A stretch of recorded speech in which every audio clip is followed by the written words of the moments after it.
Hello students, welcome to the science class. और हम पढ़ रहे थे रुदरफोर्ड के एटॉमिक मॉडल के बारे में। तो रुदरफोर्ड ने क्या किया, एक गोल्ड फॉइल ली, ये ऐसे करके, और इस पे क्या इन्होंने डाले, अल्फा पार्टिकल्स। अल्फा पार्टिकल के बारे में हमने पढ़ा था। अल्फा पार्टिकल को हम ऐसे लिख सकते हैं, इनका मास क्या था 4, चार्ज क्या था इनके ऊपर 2।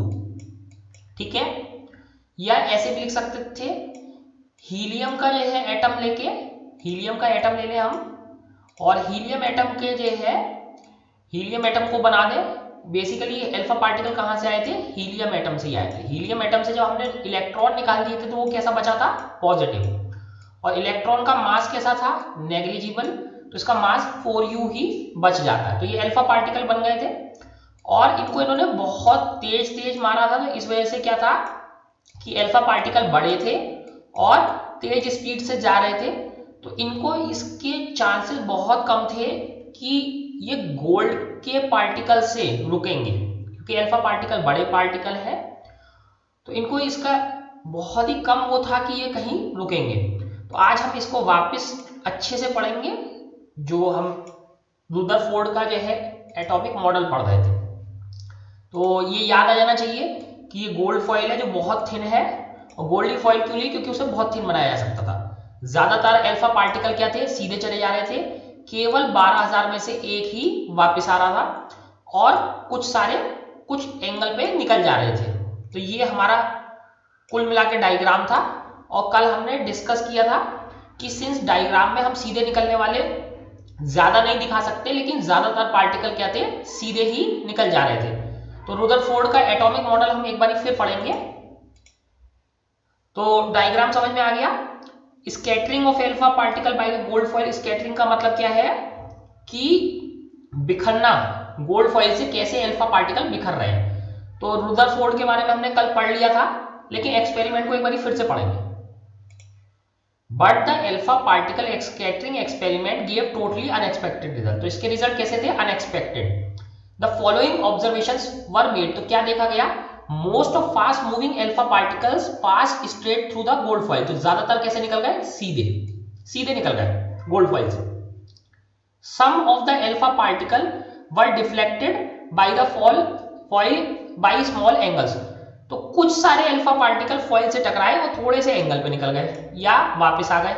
ठीक है, surprisingly 1 out of every 12,000 particle appear to be rebound. तो रिबाउंड का मतलब जो बिल्कुल वैसे ही गया और वैसे ही वापस आया, वो कितना आया, 12,000 में से एक पार्टिकल। तो अगर 24,000 पार्टिकल है तो दो वापस आएंगे, 36,000 पार्टिकल भेजे तो तीन, ऐसे करके बहुत ही कम पार्टिकल, 12,000 में से एक, यानी बहुत कम पार्टिकल रीबाउंड हुए। ठीक है, ये अभी तक के रिजल्ट थे जो रुदरफोर्ड ने देखे।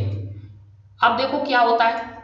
इन अदर वर्ड्स, रुदरफोर्ड ने क्या था कहा था, this result was almost as incredible if you fire a 15-inch shell at a piece of tissue paper and it comes back and hits you. तो ये बिल्कुल ऐसे ही रिजल्ट थे जैसे कि आप टिश्यू पेपर पे गोली चलाए, वो आपको वापस आके लग जाए। तो यानी ये असंभव है, बहुत ही मुश्किल से ऐसा हो सकता है, या हो ही नहीं सकता ऐसा कि टिश्यू पेपर पे आप गोली चलाए और वो आके आपको लग जाए। तो रिजल्ट ऐसे थे जो उनको था कि ये नहीं होने चाहिए। ठीक है, तो रुदरफोर्ड के बारे में हम पढ़ चुके थे। तो देखते हैं, let us think of an activity. तो एक्टिविटी हमने डिस्कस करी थी कि एक बच्चा है in an open field to understand the implication of this experiment. तो ओपन फील्ड में है, let a child stand in front of the wall. तो बच्चा क्या है, वॉल के सामने है, विद हिज आईज क्लोज, तो उसकी आंखें बंद है। Let him throw the stones at the wall from a distance. तो वो थोड़ी दूरी से वॉल पे क्या कर रहा है, पत्थर फेंक रहा है। ही विल, ठीक है, तो ये स्टोरी पढ़ रहे थे हम कल। He will hear a sound when each time stone strikes the wall. तो ये वॉल है, तो जैसे ही पत्थर इस पे लगेगा तो उसे स्टोन की आवाज आएगी। आंखों पे पट्टी बंधी है तो वो जान जाएगा कि पत्थर लग गया है। ठीक है, तो if he repeats this 10 times he will hear the sound 10 times. तो दीवार पे पत्थर मारेगा तो 10 बार पत्थर मारेगा तो 10 बार साउंड आएगी, क्योंकि दीवार है, दीवार से पत्थर टकराएगी। बट लेकिन इफ अ ब्लाइंड फोल्डेड, तो ऐसे ही जैसे बच्चा देख नहीं पा रहा, उसके आंखों पे पट्टी बंधी हुई है, blind folded child were to throw stones at a barbed wire fence. तो हमने डिस्कस किया था बार्ब्ड वायर क्या होती है, जो आपने देखो गार्डन में देखी इस टाइप से करके वायर होती है, इस टाइप की कांटों वाली वायर होती है ना, इस टाइप से, या तो इस टाइप से होती है या कुछ केसेस में ऐसे सर्कुलर वाली होती है, तो इन्हें क्या बोलते हैं, बार्ब्ड वायर, बार्ब्ड वायर। ठीक है, तो ये बार्ब्ड वायर है, तो अब वो उसे क्या कहा जाता है कि बार्ब्ड वायर पे स्टोन फेंको, अब वो क्या कर रहा है, बार्ब्ड वायर पे। But if a blind folded child were to throw stones at barbed wire, तो बार्ब्ड वायर क्या हो गई, कटीली तार होती है वो वाली, most of the stone would not hit the fencing, तो ज्यादातर जो है इसे इसे हिट ही नहीं करेंगे, सीधे निकल जाएंगे, ऐसे करके सीधे निकल गए ज्यादातर स्टोन्स। ठीक है, बहुत ही कम इसे हिट कर पाएंगे। ठीक है, तो उसे हिट नहीं करेंगे and no sound will be heard, तो उस केस में उसे कोई साउंड नहीं आएगी, हिट नहीं होगा, not hit and sound will not be there.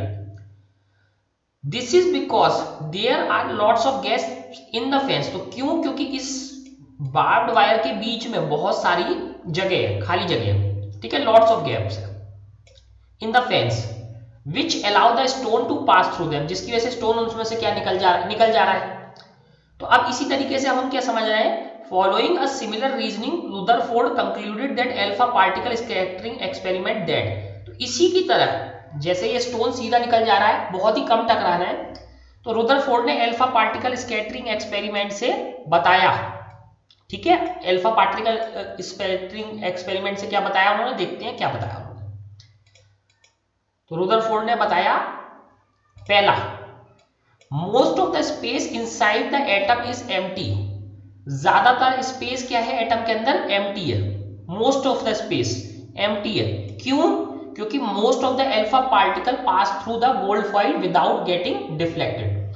कैसे, जैसे बार्ब्ड वायर से पत्थर सीधे निकल गए, ऐसी गोल्ड फॉइल से ज्यादातर जो है अल्फा पार्टिकल क्या निकल गए, सीधे। तो इससे क्या पता चलता है कि एटम्स का ज्यादातर हिस्सा खाली है, ज्यादातर पोर्शन एटम का क्या है, खाली है। ठीक है, कैसे पता चला, क्योंकि ज्यादातर most of the alpha particle क्या हुए थे, वो पास थ्रू हो गए थे, सीधे निकल गए थे। सेकंड उन्होंने क्या बताया, very few particles were deflected from there path, तो कुछ ही पार्टिकल थे जो थोड़ा सा एंगल पे गए।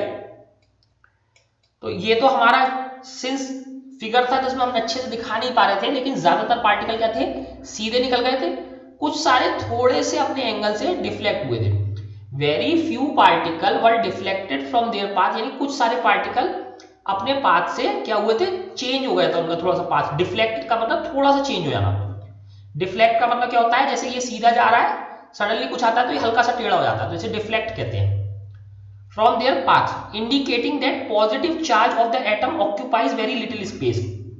क्यों, क्यों उन्होंने कहा, क्योंकि देखो अल्फा पार्टिकल क्या था हमारा, अल्फा पार्टिकल हमारा 4 इसका मास था, और ये कैसा था, पॉजिटिवली चार्ज। और हम चार्ज वाली एक्टिविटी से हमें याद है कि अगर पॉजिटिव पॉजिटिव होते हैं, ये भी पॉजिटिव है, ये भी पॉजिटिव है, तो क्या करेंगे, ये रिपेल करते हैं, जैसे मैग्नेट के साउथ साउथ रिपेल करते हैं, नॉर्थ नॉर्थ रिपेल करते हैं। अगर एक पॉजिटिव है एक निगेटिव है, तो क्या करेगा, अट्रैक्ट, ये हम पिछले साल भी पढ़ चुके हैं। ठीक है, तो पॉजिटिव पॉजिटिव रिपेल करेगा, तो होता क्या है कि जैसे अगर एटम का पॉजिटिव चार्ज है, लेट अस से ये एटम है, ठीक है, एटम का पॉजिटिव चार्ज है यहाँ पे, तो जैसे ही अल्फा पार्टिकल इसके पास आया पास आया पास आया, देखो ये अल्फा पार्टिकल आ रहा है, फिर आते आते क्या होगा, जैसे ही पास आएगा तो ये इससे दूर हटना शुरू हो जाएगा, क्योंकि पॉजिटिव पॉजिटिव रिपेल करेंगे, तो ये कैसे हो गया, टेढ़ा होकर निकल गया। ठीक, लेकिन अगर इससे बहुत दूर है तो सीधा निकल गया, बहुत दूर है तो सीधा निकल गया। जब बिल्कुल इसी पे आ रहा है, बिल्कुल इसी पे आ रहा है, तो ये क्या होगा, बैक हो जाएगा। इस एक्टिविटी को एक बार फिर समझते हैं क्या हुआ। अगर ये एटम है, ठीक है, और इसका पॉजिटिव चार्ज इसके बीच में है, ये पॉजिटिव है, तो अगर अल्फा पार्टिकल यहां बाहर आ रहा है तो क्या होगा, सीधा निकल जाएगा, इधर भी बाहर आ रहा है तो क्या होगा, सीधा निकल जाएगा। अगर इसके थोड़े पास से निकल रहा है तो देखो यहां पे क्या होगा, रिपल्शन होगा और ये टेढ़ा हो जाएगा, इधर भी क्या होगा, ये टेढ़ा हो गया। लेकिन अगर ये इसके बिल्कुल इधर हिट कर रहा है तो ये इधर से आएगा और रिपल्शन की वजह से क्या होगा, ये बैक हो जाएगा। ओके, क्यों हो गया ये बैक, रिपल्शन की वजह से।